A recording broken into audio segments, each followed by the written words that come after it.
welcome to Coach Dave Academy. This is Suellio, Almeida. We're going to see my lap with the Porsche Cup at Spa. We're going to see the entire lap, and then we're going to talk about corner by corner.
So going into the first corner, the very first thing you should pay attention to is that the braking zone is actually in a compression. So the track is going slightly up by the time you start braking, which means you can actually brake harder. So as you can see here, I actually do reach 100%, which is quite rare in this car. You generally want to reach only 80%, 85%, but because the track is going up, you can reach 100% for a brief moment. And after that, actually the track is still going up, but it's flat, so it's not a compression anymore. So it's only a compression when it's starting to go up. The car feels heavier, but as soon as it's flat going up, you're not getting that extra grip anymore. So my brake actually goes down a little bit right after. And you see, we have this red line here. Right after this red line, the track actually goes back to flat. Actually goes back to horizontal, but because it's going back like that, this is a crest and the car is going to be light.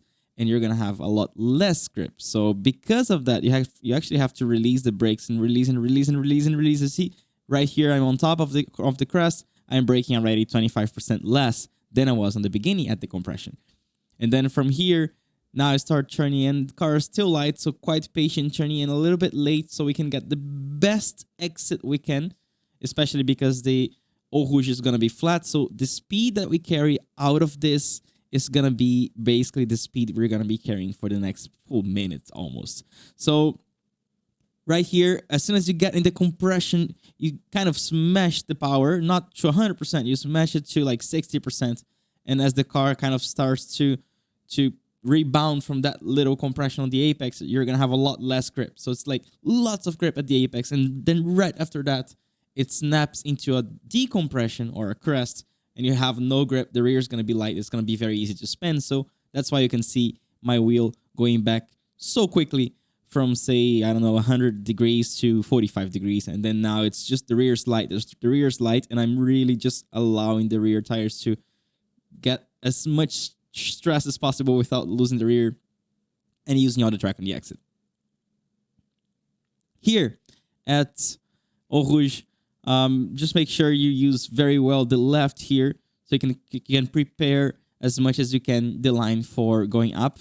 And then here, there's a compression on the beginning that's going to give you lots of rotation until you get more or less here. As soon as you get more or less here, there's going to be a lot less grip. So your car has to already be pointed very well to the right. So most of the rotation is going to happen between this white line and this white line. As soon as you reach this point, the car is going to be like kind of sliding to the left. And if your line is wrong, you're definitely going to cut this corner here and get a slowdown or an off track. As you can see here, this is fine. No off track here. And then the car, again, after this part, the car kind of jumps a little bit. It's not off camber. It's just like a crest.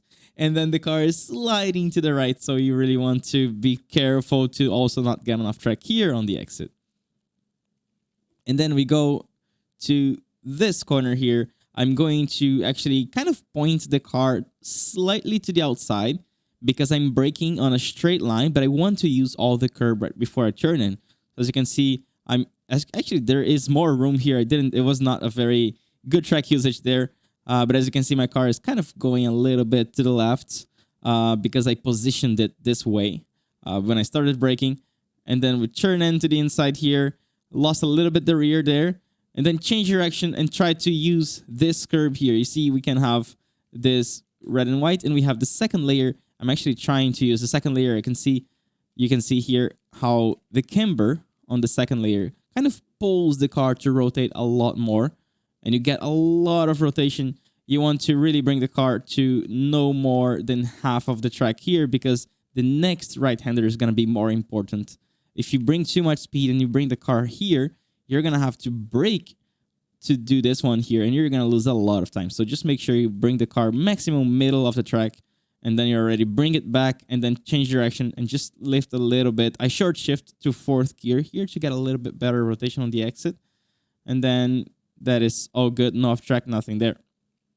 This one is a downhill braking. Not only downhill, but it's becoming even more downhill. So it's a crest. And you're losing grip when you start braking. And because of that, we're going to have to brake very carefully. As you can see here, my peak pressure is 75% in comparison to the 100% that we used at the beginning on that compression braking at T1, remember? So here I'm braking a lot less and turning in and trail braking heavily and kind of waiting. The car goes a little bit wide and then back and then get back on power. Short shift to get better rotation and then go all the way to the outside. Actually, correction, not all the way to the outside because the next corner is going to be also very important. So I'm actually sacrificing and not using all this track here because I really need to bring the car as much as possible to the right. So by the time I change direction, I'm using all the track here on entry and I can carry as much speed as possible on this next corner as well. And then here for Pujon, same thing. Don't brake too much. You're braking, you're kind of already like very slowly turning in and trail braking heavily into the corner, aiming to use just after the white line here. You can see that we have the white line and we have the curb. In between, there's kind of a little hole where if you clip your tire right there, it kind of pulls the car a little bit more and you get a little bit more rotation. So that's just a tiny bit extra rotation that helps you a lot. And then very light here because the car is almost on the limit all the way after Pujon. And then here braking right before the curb. Very patient turn in, quite late. And then more. Actually very patient and trying to bring the car even more to the right because the next left-hander is going to be more important. So you want to really bring the car as much as possible here. And you see, by the time I change direction, I'm not even middle of the track. I'm more towards the right. And then when I change direction here, I can get the best exit possible. Same thing using the second layer of the curb. It's very important. And then getting back on power, relaxing your hands and allowing it to go all the way to the outside while like micro oversteering a little bit. And then right after this one, you don't have time. You already have to bring the car to the left and already like think about using all the track on this one. Light trail braking. Heavy trail braking, but light initial pressure. So you're not going to brake like 80%. I'm braking only, let's say here, 65%. And then already trail braking into the corner, trying to clip the curb and get back on power. Light hands allow the car to go all the way to the outside. I like short shifting here just to get a little bit more rotation and then allowing the car to use all the track on the exit. For this one here, just a slight lift. It depends on the track temperature, depends on the tire conditions and on the stint. Sometimes you might even lift more, maybe even touch the brakes a tiny bit, but make sure what your focus here should be just rotating the car, pointing the car. You don't want to slow down the car. You just want to get it to point, to bite. So do whatever you can to make it do that bite, and then you get back on power as early as possible to not lose time. And then for this one here, this white line is a good reference for braking, as you can see. Then start braking patiently, and only very late you start trail braking into the corner. Missed a little bit the sausage curb here, and then bring the car as much as you can to the right, and then already changing direction to get the best exit possible, clipping the sausage curb. You can see like the distance here is pretty much what was my goal on this one here, but I ended up missing a little bit, probably like a tire and a half there. Probably cost me half a tenth, maybe a tenth even.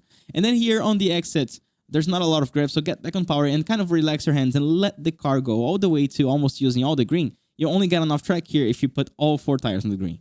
So make sure you let it go wide so you can carry as much speed as possible out of this corner, because it's going to count for the last lap, but also for the next one. So there it is. I hope you guys enjoyed this tutorial, and I will see you next week. Bye.